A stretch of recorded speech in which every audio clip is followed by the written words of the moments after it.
दोस्तों, डिजिटल रोज एजुकेशन के online platform पर आपका स्वागत है। देखिए, अपन पिछली 2 क्लासों में बात कर चुके हैं राजस्थान की प्रमुख लोक देवियों की। आज अपनी तीसरी और लास्ट क्लास रहेगी राजस्थान की प्रमुख लोक देवियों की। ठीक है, आज जो राजस्थान की प्रमुख लोक देवियाँ कंप्लीट हो जाएगी। देखिए, अपन बात करते हैं जो बची हुई जो लोक देवियाँ हैं, जो प्रमुख लोक देवियाँ राजस्थान की, उनकी बात करते हैं। फिर जो अगला चैप्टर अपना स्टार्ट होगा वो होली के बाद होगा। ठीक है, तो देखिए बात करते हैं अपन सबसे पहले जो भाई केवाई माता की।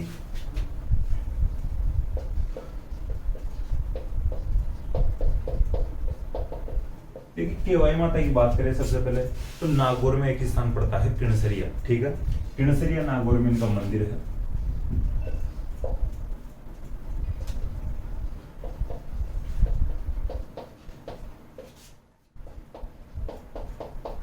ठीक है, किणसरिया नागौर में इनका मंदिर है। देखिए, इस जो मंदिर के निर्माण की बात करें अपन तो एक चच नामक दहिया सामंत ने निर्माण करवाया था और दहिया राजपूतों की कुल देवी है। ठीक है, दहिया राजपूतों की कुल देवी है केवाई माता।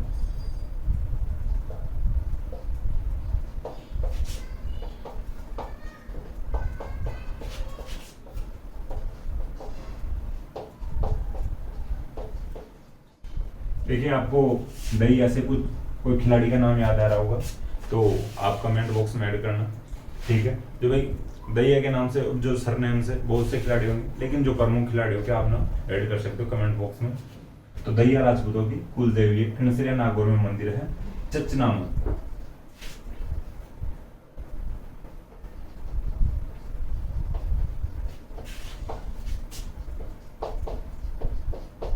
ठीक है, चच नामक दहिया सामंत ने इस मंदिर का निर्माण करवाया था। ठीक है, चच नामक दहिया सामंत ने इस मंदिर का निर्माण करवाया था, केवाई माता के जो मंदिर का। किणसरिया जो नागौर में मंदिर है, दहिया राजपूतों की कुल देवी है और चच नामक दहिया सामंत ने इस मंदिर का निर्माण करवाया था। देखिए, अब और बात करें आगे तो एक माता रानी भटियाणी की बात करते हैं। ठीक है, माता रानी भटियाणी की बात करते हैं।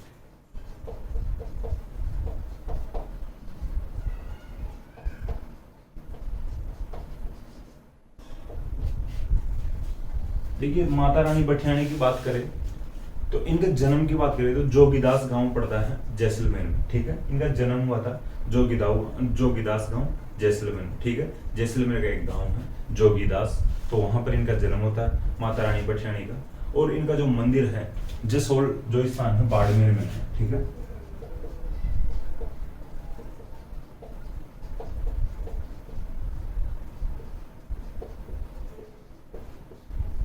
बाड़मेर के जसोल गांव में या जसोल स्थान पर माता रानी भटियाणी का मंदिर है और जोगीदास गांव जैसलमेर में इनका जन्म हुआ था। देखिए, मेले की बात करें तो मेला थोड़ा ध्यान रख लेना, भाद्रपद शुक्ल त्रयोदशी को। ठीक है, भाद्रपद शुक्ल त्रयोदशी को इनका मेला आता है।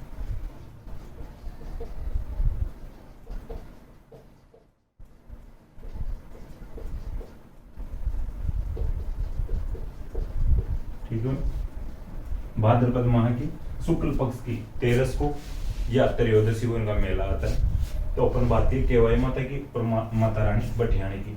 माता रानी भटियाणी का मंदिर है जसोल बाड़मेर में, इनका जन्म हुआ था जोगीदास गांव जैसलमेर में और मेला लगता है भाद्रपद शुक्ल त्रयोदशी को। ये बात हो चुकी है, 2 लोक देवियों की बात कर लिया है और अब आगे बात करते हैं।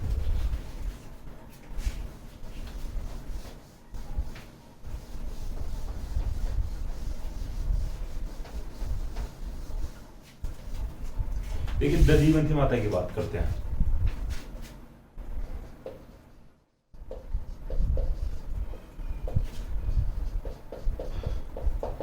देखिए, एक स्थान है गोठमांगलोद,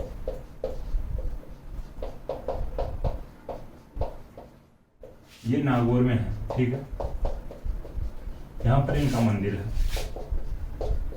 ठीक है, दधिवंती माता का जो मंदिर है गोठमांगलोद नागौर में है।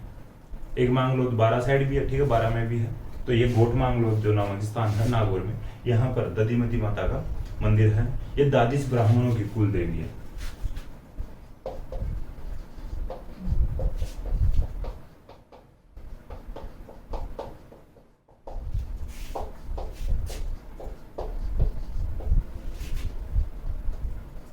ठीक है। दादिश ब्राह्मणों की कुल देवी है, गोटमांगलोर नागौर में इनका मंदिर है। यही फैक्ट इनके। देखिए अब बात करते हैं भंवाल माता।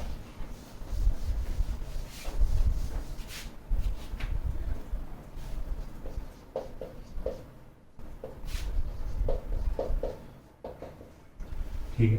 देखिए भंवाल माता की बात करें तो भंवाल मेड़ता के पास में एक जगह पड़ती है, ठीक है।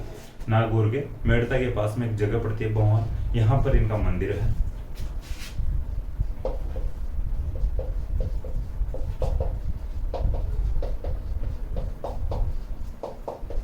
ठीक है, ये भंवाल है जो मेड़ता के पास में स्थान है।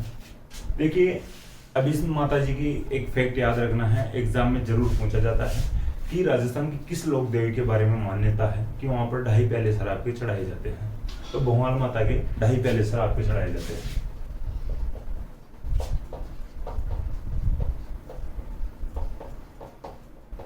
ठीक है, 2.5 प्याले शराब चढ़ाई जाती है। माता जी एक प्याले में नहीं मानती, हुए एक पैग में नहीं मानती, तो 2.5 पैग चाहिए माता जी को, तभी ही राजी होती है, तभी ही खुश होती है, या लोगों की मन्नतें पूरी करती है। ठीक है, तो क्वेश्चन बनेगा तो किस माता जी के, किस लोक देवी के 2.5 प्याले शराब चढ़ाने की मान्यता है या परंपरा है। तो भंवाल माता की है, जिनका मंदिर भंवाल नागौर में है। ऐसा माना जाता है कि पुजारी के पास बोतल लेके जाओ पूरी, पुजारी को एक प्याला डालो, मूर्ति के आगे ले जाएंगे, फिर दूसरा प्याला डालो, मूर्ति के आगे ले जाके चढ़ाएंगे, और फिर आधा प्याला और डालो। तो इस प्रकार से 2.5 प्याले हो जाते हैं। देखिए अब बात करते हैं आवरी माता की।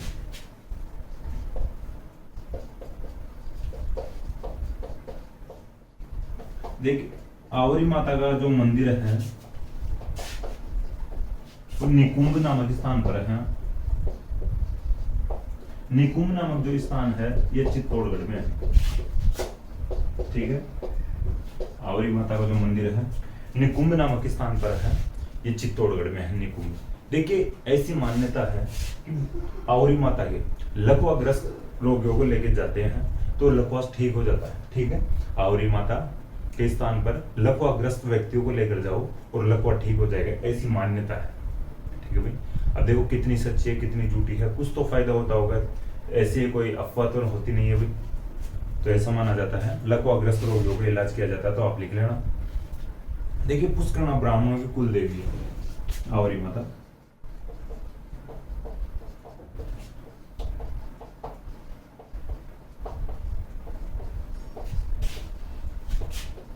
देखिए ऐसा ही एक और स्थान है लकवाग्रस्त रोगियों को ठीक करने का राजस्थान में। ठीक है, नागौर साइड है बूठाटी।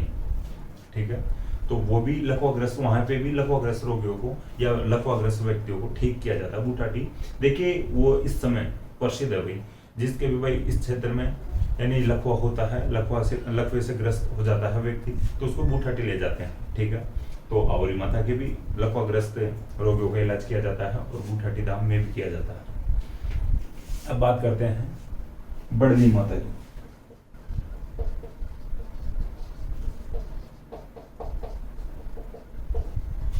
देखिए आवरी माता की बात हो गई है, पुष्करणा ब्राह्मणों की कुल देवी है, निकुंभ चित्तौड़ में मंदिर है। बड़ली माता इनका भी मंदिर चित्तौड़गढ़ में है।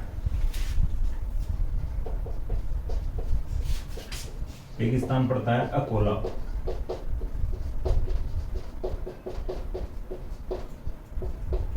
ठीक है, बड़ली माता का मंदिर अकोला चित्तौड़गढ़ में है। देखिए यहाँ पर जो बड़ली माता के 2 तिबारियां बनी हुई है। तिबारियों का मतलब होता है छोटे कमरे। 2 तिबारियां बनी हुई है। इन दोनों छोटे कमरों से या इन तिबारियों से छोटे बच्चों को यानी बीमार बच्चों को या रोगग्रस्त बच्चों को इन कमरों से निकालने पर उनकी बीमारियां ठीक हो जाती है। ठीक है, इन 2 तिबारियों से बच्चों को या बीमार बच्चों को यानी निकालने से बीमारी ठीक हो जाती है, ऐसी मान्यता है। ठीक है, आप लिख लेना।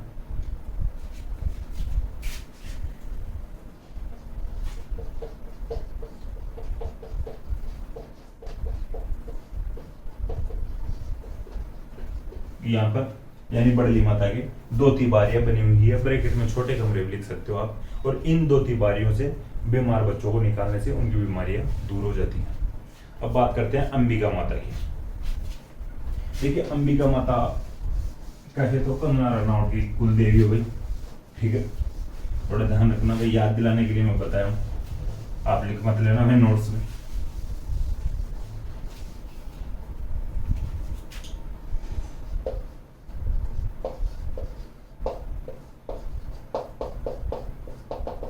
देखिए उदयपुर में एक स्थान है जगत।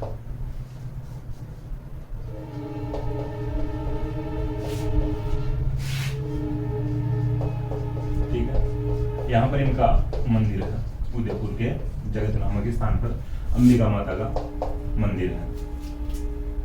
देखिए जो अंबिका माता का मंदिर है, इस मंदिर को मेवाड़ का खजुराहो कहते हैं।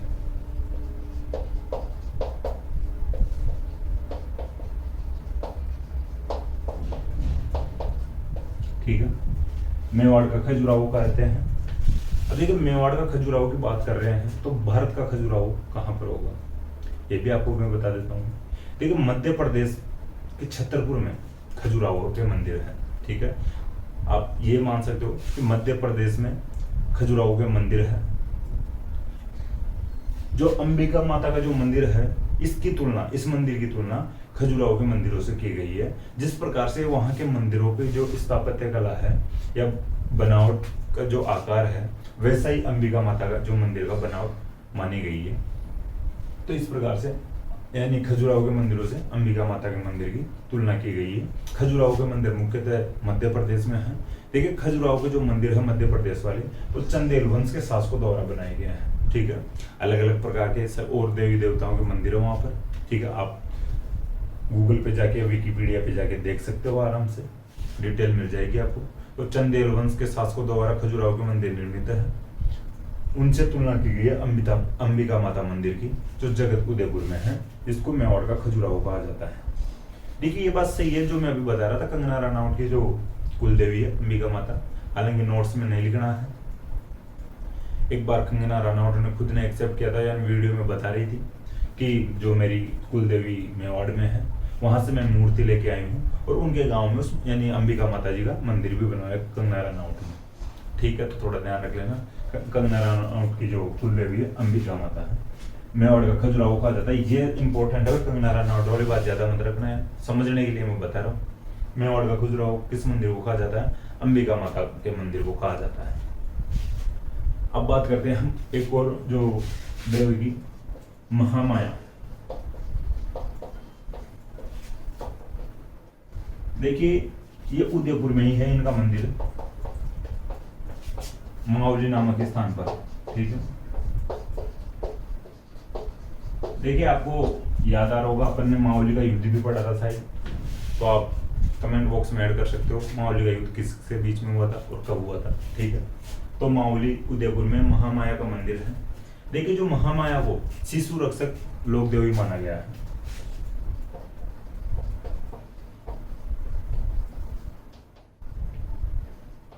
देखिए वैसे जो देवी देवता होते हैं सभी लोगों को ठीक कर देते हैं, आस्था होती है तो सभी को ठीक करते हैं, ऐसा तो है नहीं भी।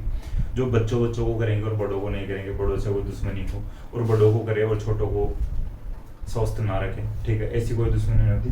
लेकिन कुछ जो धारणाएं बढ़ जाती है और कुछ परंपराएं बढ़ जाती हैं, और फिर जो आरपीएससी के माइंड तक बात पहुंच जाए तो फिर वो क्वेश्चन बन जाता है। ठीक है, तो आप ध्यान रखना, महामाया इनका मंदिर है मावली उदयपुर में, और शिशु रक्षक लोक देवी माना जाता है इनको। अब बात करते हैं आमजा माता।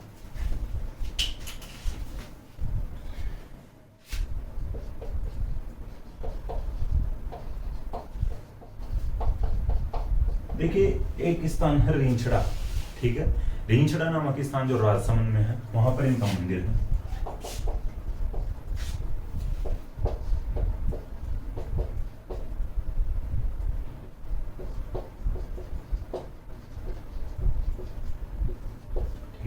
राजसमंद के रींछड़ा नामक स्थान पर आमजा माता का मंदिर है, और भील जनजाति के लोग इनकी पूजा करते हैं।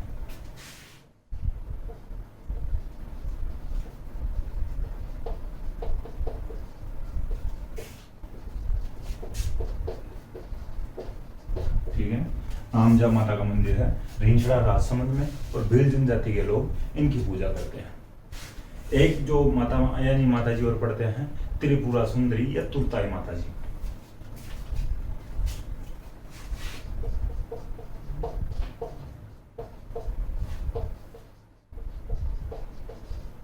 देखिए ये त्रिपुरा सुंदरी जो लोक देवी है, इनका जो अन्य नाम है तुरताई माता।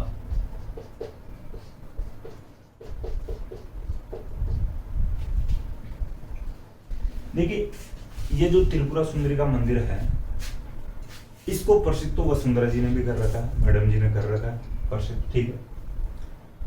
चुनाव का जो प्रचार स्टार्ट करना हो त्रिपुरा सुंदरी से कर लेती है। रिजल्ट आ रहा हो चुनाव का तो भी त्रिपुरा मंदिर में जाके बैठ जाते हैं, या त्रिपुरा सुंदरी के मंदिर में जाके बैठ जाती है वसुंधरा जी। तो शायद न्यूज में आता रहता है जब भी कोई चुनाव का स्पेशल डे हो, चुनाव स्टार्ट हो रहे हो, रिजल्ट आ रहे हो, इस समय यानी वसुंधरा जी इस मंदिर में जाके बैठ जाती है या ढोक लगाती है। तो तलवाड़ा बांसवाड़ा में इनका मंदिर है।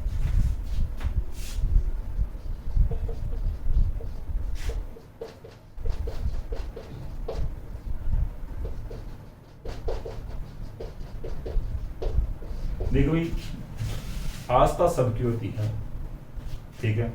ये मंदिर की बात कर लिया अपन, तलवाड़ा बांसवाड़ा में है। आस्था की बात कर रहे हैं अपन, आस्था सब लोगों की होती है, कोई भी हो, अंबानी अडानी कोई भी हो, बड़े लोग हो, आम आदमी हो, गरीब आदमी हो, अमीर आदमी हो, सबकी आस्था होती है। आस्था सबकी यानी देवी देवताओं पर टिकी हुई होती है, ठीक है भाई। तभी ही लोग दंडवत प्रणाम करते करते आते हैं देवताओं को। तो वसुंधरा जी भी इस मंदिर में आती है, त्रिपुरा सुंदरी मंदिर में, ठीक है। जो तलवाड़ा बांसवाड़ा में जो त्रिपुरा सुंदरी का मंदिर है, जिसका अन्य नाम है तुरताई माता, इन मंदिर में इन जो लोग देवी की पूजा करते हैं, लोहार जाति के लोग करते हैं। लोहारों में भी अगर बात करें स्पेशली अपन, 5-4 लोहार होते हैं, वो इनकी पूजा करते हैं।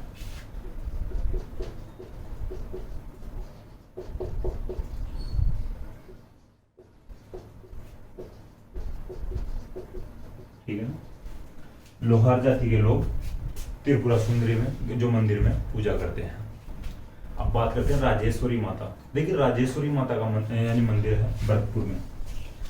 भरतपुर के जाट राजवंश की कुल देवी है राजेश्वरी माता, ठीक है। ये 2 फैक्ट है राजेश्वरी माता के बारे में।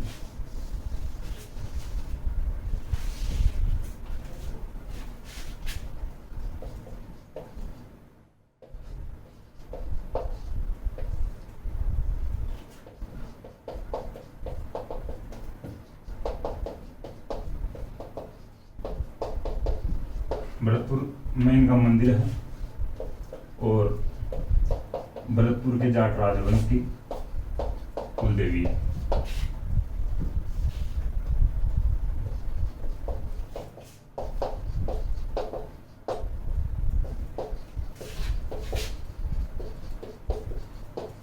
ठीक है भाई, ये 2 फैक्ट हैं राजेश्वरी माता की। भरतपुर में इनका मंदिर है और भरतपुर के जाट राजवंश की कुल देवी है। अब बात करते हैं ज्वाला माता की।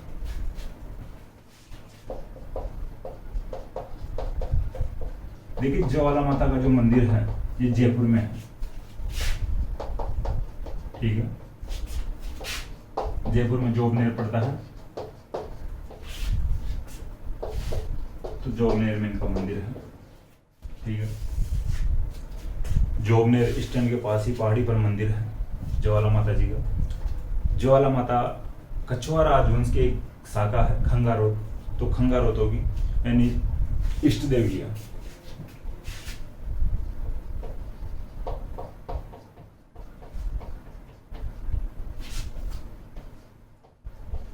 देखिए अपन कछुआ राजवंश की कुल देवी की बात पहले कर चुके हैं, वैसे अभी मैं बता दूंगा। अभी देवी वापस पढ़ेंगे देवियों के रूप में जमवाई माता, ठीक है।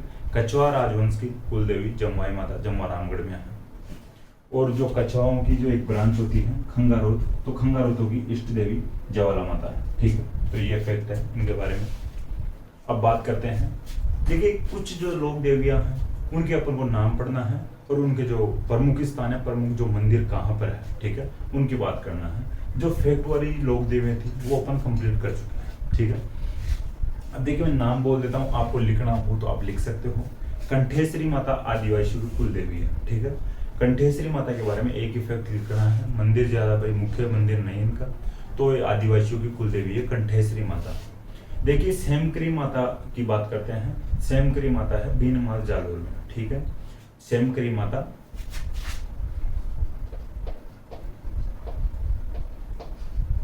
ठीक है, सेमकरी माता बीनमाल जालोर में है, इनका मुख्य मंदिर है बीनमाल जालोर। बात करते हैं मरकंडी माता। देखिए मरकंडी माता निजाम जो स्थान है पाली में, यहाँ पर है, ठीक है। पाली के निजाम नामक स्थान पर मरकंडी माता का मंदिर है।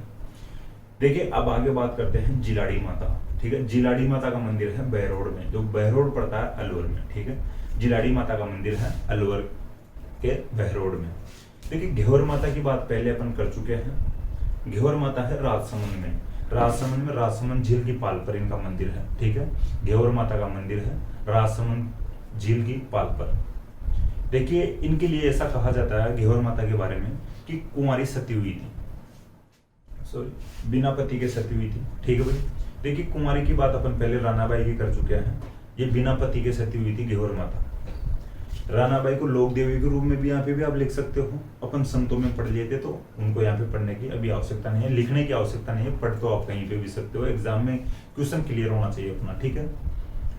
तो घेवर माता के बारे में बात करिए, वापस दोहरा रहा हूँ, इनके जो इफेक्ट है कि बिना पति के शहीद हुई थी और कुंवारी जो सती हुए थे रानाबाई हुए थे। देखिए वाकल माता की बात करें, वाकल माता है विरात्रा बाड़मेर में, ठीक है। विरात्रा बाड़मेर में वाकल माता का मंदिर है। इनके बारे में बात करें अर्बुद माता या अधर देवी। देखिए अर्बुद माता या अधर देवी का जो मंदिर है माउंट आबू जो सिरोही में है, ठीक है। सिरोही के माउंट आबू में अधर माता या अर्बुद देवी, अर्बुद देवी को अधर माता भी कहते हैं, तो इनका मंदिर है माउंट आबू सिरोही में। हर्षद माता की बात करें, हर्षद माता दौसा के आभानेरी नामक स्थान पर है, वहीं पर आभानेरी की बावड़ी भी है, ठीक है।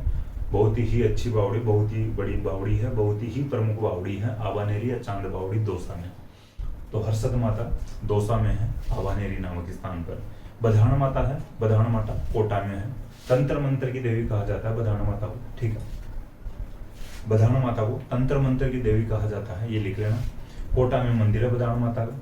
देखिए इनके बाद में बात करते हैं नकटी माता। देखिए नकटी माता जय भवानीपुरा जयपुर में है, ठीक है। जय भवानीपुरा जयपुर में नकटी माता का मंदिर है, ठीक है भाई। वापस नाम दोहरा रहा हूं, आप लिख लेना, नकटी माता जय भवानीपुरा नामक स्थान जयपुर में है इनका मंदिर। इनके बाद में अब बात करते हैं जमवाई माता। देखिए जमवाई माता जयपुर में स्थित है, जमवारामगढ़ तहसील में। जमवारामगढ़ बांध के नीचे 100 या 200 मीटर जस्ट आगे इनका मंदिर है। कछवा यानी राजवंश की कुल देवी है जमवाई माता, जो कि यानी पूर्व महिला राष्ट्रपति यानी भारत की यानी महिला राष्ट्रपति श्रीमती प्रतिभा देवी सिंह पाटिल की कुल देवी भी जमवाई माता है, ठीक है। तो ये ध्यान रखना। बात करते हैं लास्ट और अंतिम अपनी जो लोक देवी है सुगाली माता। सुगाली माता जो आहुआ की इष्ट देवी है, ठीक है। आहुआ नामक स्थान है जो पाली डिस्ट्रिक्ट में है। अपन सुगाली माता की पहले बात कर चुके हैं, काले संगमरमर की मूर्ति है, 10 सिर और 54 हाथ इस मूर्ति के हैं, ठीक है। 10 सिर और 54 हाथ इस मूर्ति के हैं। देखिए जब आहुआ का युद्ध होता है जनवरी 1558 में, ठीक है, सॉरी जनवरी 1858 में, ठीक है भाई, 1558 में 1858 में युद्ध हुआ था, आहुआ का युद्ध हुआ था। देखिए सुगाली माता के लिए ऐसा कहा जाता है कर्नल होम्स ने सुगाली माता की मूर्ति को उठा ली या यहाँ से उठाकर ले जाते हैं और अजमेर के राजपूताना म्यूजियम में रखते हैं, ठीक है। अजमेर से कालांतर में जो बांगड़ म्यूजियम जो पाली में है वहां पर स्थापित की जाती है मूर्ति या वहां पर रखी जाती है, ठीक है, पाली के बांगड़ म्यूजियम में। तो ध्यान रखना, सुगाली माता का थोड़ा सा ध्यान रखना, एग्जाम में ज्यादातर क्वेश्चन पूछ लिए जाते हैं। तो अपने लोक देवियों वाला जो चैप्टर ये भी कंप्लीट हो गया है। देखिए लगभग अपन ने 40 से 41 लोक देवियां पढ़ी है।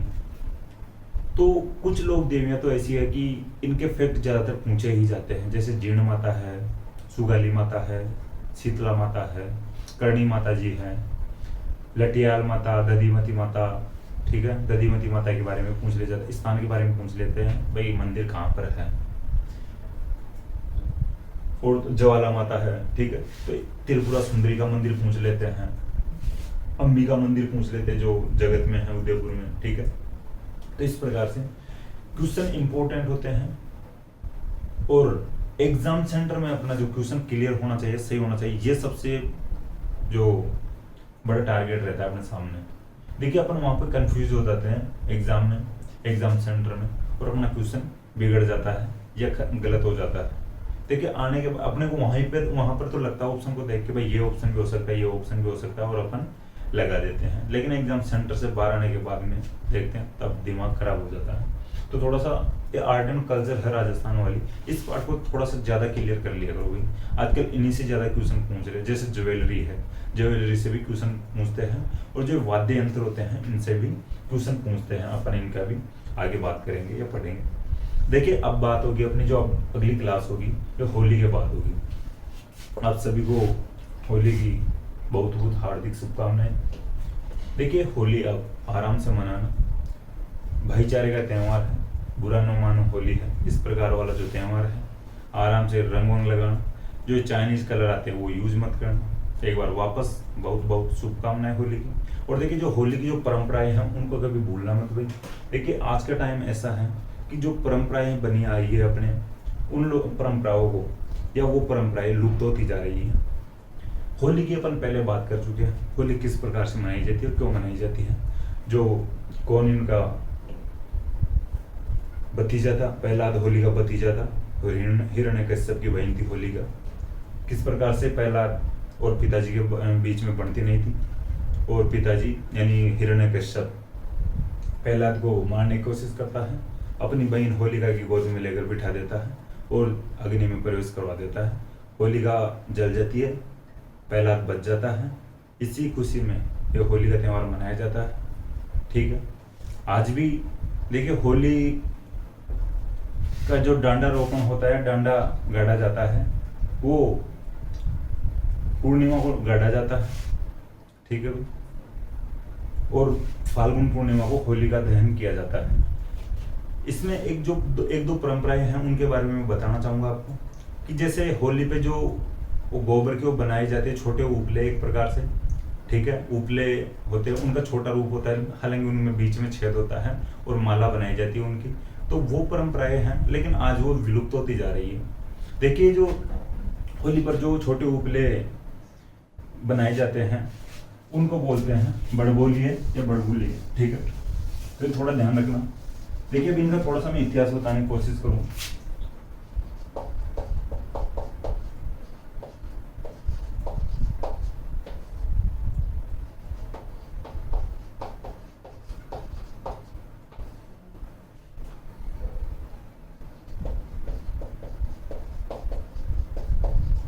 देखिए आपको थोड़ा ये समझ में नहीं आ रहा होगा तो यहाँ पे लिख दिया हूँ, बड़बोलिए या बड़बुलिए।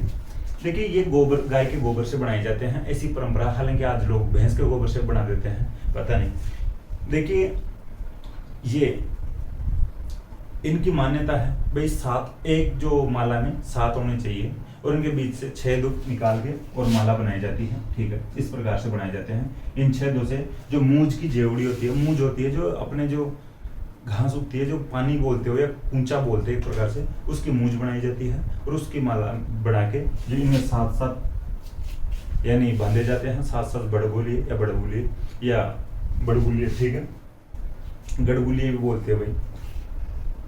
और ऐसी मान्यता है, इन जो ये माला बनाई जाती है इनको भाई ने अपने भाइयों के सिर से 7 बार घुमाकर होलिका पर डाल देते हैं, और जो होलिका दहन होता है शाम को या इवनिंग में, ठीक है, तो उस समय जला दिए जाते हैं ये। देखिए इससे ये तात्पर्य है या ये मान्यता रही है कि जो भाइयों के ऊपर बुरी नजर या बुरी आत्माओं का जो प्रकोप नहीं आता है। ठीक है, तो ये परंपराएं है, इनको भूलना मत भाई आप सभी लोग, ये होनी भी चाहिए। एक टाइम ऐसा आएगा भाई ये बिल्कुल ही विलुप्त हो जाएंगे। हालांकि शहरों में भी ये भाई गाय का गोबर अवेलेबल जहाँ पर नहीं होता है तो वहाँ पर इनकी जो दुकानें लगती हैं 4-5 दिन पहले से ये बिकने शुरू हो जाते हैं। ठीक है, और एक परंपरा रही है अपनी कि जो होलिका दहन के समय अनाज की जो बालियां हैं, गेहूं की जो बालियां हैं, चनों की जो बालियां हैं, पेड़ हैं, उनको सेका जाता है। ठीक है, देखिए इनसे इस प्रकार की मान्यता रही है, जो होलिका दहन के समय इनकी सिकाई की जाती है।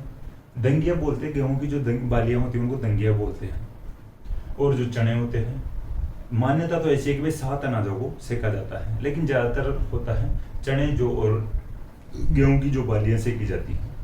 ऐसी मान्यता रही है कि वहां पर सेकने से, यानी जो अपनी फसल उस समय भाई देखिए गेहूं कटाई का समय रहता है, ये होली के आसपास वाला क्षेत्र, लावणी बोलते हैं उसको, ठीक है भाई। लड़कियां और जो महिलाएं होती है वो तो सब जानते हैं, हालांकि लड़कों को भी करना पड़ता है भाई, सब करते हैं आजकल काम, और जो नहीं करते हैं उनको भी ध्यान तो रहता है। तो गेहूं कटाई का समय रहता है और होलिका दहन के समय सेकने से ऐसा माना जाता है कि भाई भगवान के पहला जो भोग लगाया जाता है या जो नई फसल भगवान की चढ़ाई जाती है वो अग्नि के माध्यम से चढ़ाई जाती है। भाई अग्नि के लिए अपन पहले भी पढ़ चुके हैं, और अग्नि के लिए ऐसा माना जाता है भगवान और जनता के बीच में, यानी एक दूसरे से मिलाने का मध्यस्थ का काम करती है अग्नि, ठीक है। यानी जनता के द्वारा जो भोग लगाया जाता है ईश्वर के या भगवान के, तो उस भोग को भगवान के द्वारा पहुंचाने, भगवान के पास पहुंचाने का काम अग्नि करती है। तो अग्नि में अपन गेहूं सेकेंगे तो गेहूं की जो फसल का जो पहला भोग लगेगा भगवान के लग जाएगा। और ऐसी भी यानी बहुत सी प्रकार की मान्यताएं या परंपराएं रही हैं कि जहाँ पर जो दंगिया या बालियां सेकने से उनको घर में रख दे लाके, तो उनसे ऐसा माना जाता है कि पूरे वर्ष भर यानी घर में अनाज की कमी नहीं होती है, ठीक है। और उन अगर दानों को या ठीक है दंगियों से या बालियों से निकाल के उन दानों को कोई भी बच्चे या कोई भी जो जिनके दांतों से संबंधित जो परेशानियां हैं अगर वो खा लेते हैं तो उनके जो दांतों से संबंधित जो परेशानियां नहीं होती हैं, ठीक है, वो मिट जाती हैं। तो इस प्रकार की जो मान्यताएं हैं, देखिए मान्यताएं धीरे धीरे जो लोग हैं, युवा पीढ़ी है, ये भूलने की कगार पर है, ठीक है। हालांकि जो बड़े बुजुर्ग लोग हैं उनको तो सबको ये पता रहते हैं किस प्रकार की क्या मान्यताएं हैं, इससे क्या इनका क्या महत्व है या क्या महत्व रहा है, ठीक है। तो ये बात थी होली की जो कुछ परंपराएं थी उनकी, ठीक है। वैसे जो परंपराएं होती है उनके आगे आगे अपन बात भी करते रहेंगे। देखिए ऐसी परंपराएं होती हैं एग्जाम सेंटर में यानी एग्जाम में पूछ ली जाती है, और एग्जाम सेंटर में बैठे बैठे अपन माथा पीटते रहते हैं, उस समय अपन को याद नहीं आती, ठीक है। तो वापस भाई एक बार होली की हार्दिक शुभकामनाएं आपको और थैंक यू। अब होली के बाद मिलते हैं, 3-4 दिन बाद मिल पाएंगे, वापस क्लास हो पाएगी, 8 या 9 तारीख को वापस रेगुलर क्लास हो जाएगी, ठीक है। थैंक यू दोस्तों।